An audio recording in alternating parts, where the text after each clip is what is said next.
On to this now. ActionSA's provincial chair, Bongani Baloyi, is urging the Gauteng Local Governance MEC to intervene in leadership turmoil in Ekurhuleni's council. The speaker in that council is facing a vote of no confidence during a special seating.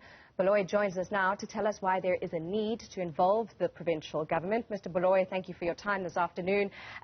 Ekurhuleni's council, to put it in lay terms, is a hot mess at the moment. Why do you think this action, speaking to the MEC, is going to help?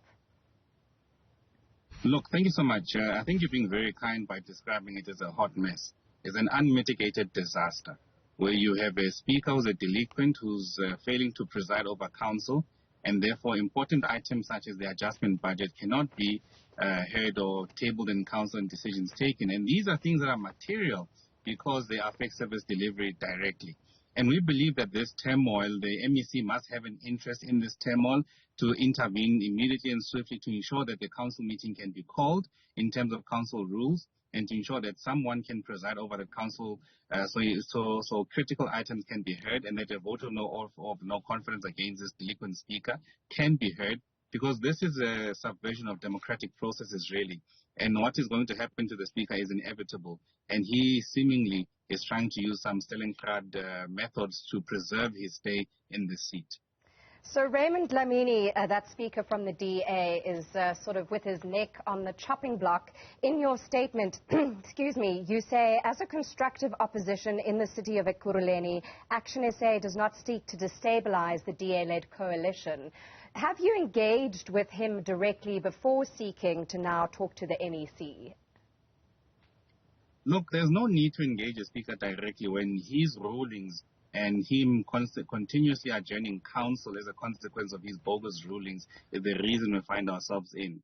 We've got councillors in the city of Ekurhuleni who engage within municipal systems, but as a leader outside of the Ekurhuleni council, it's important for us to ensure we appeal to higher executive authorities who must have an interest into the turmoil happening in Ekurhuleni to intervene decisively and immediately.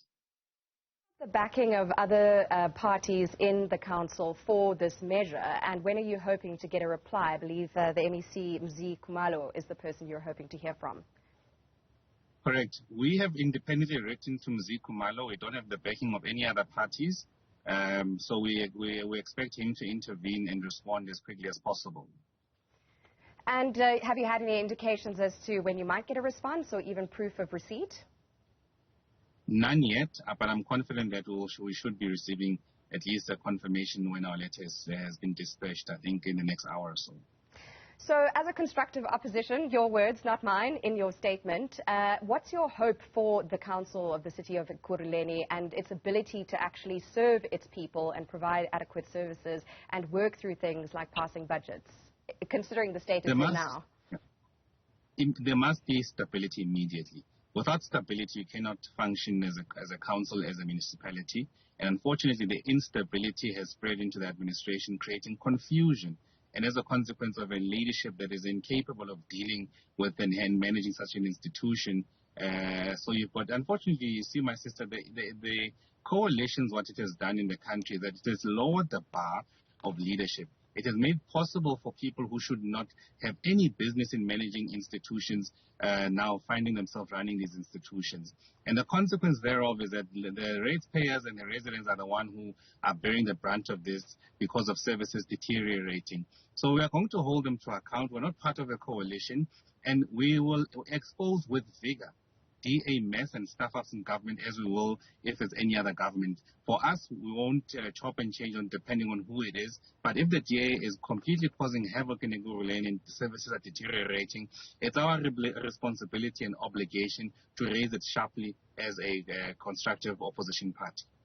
Well, if and when you do get a response to your missive to the MEC in Ekurhuleni, do let us know and perhaps put a deadline in your letter if you are pressing for an urgent response. Thank you, Mr. Baloyi, very much for your time from ActionSA in the city of Ekurhuleni.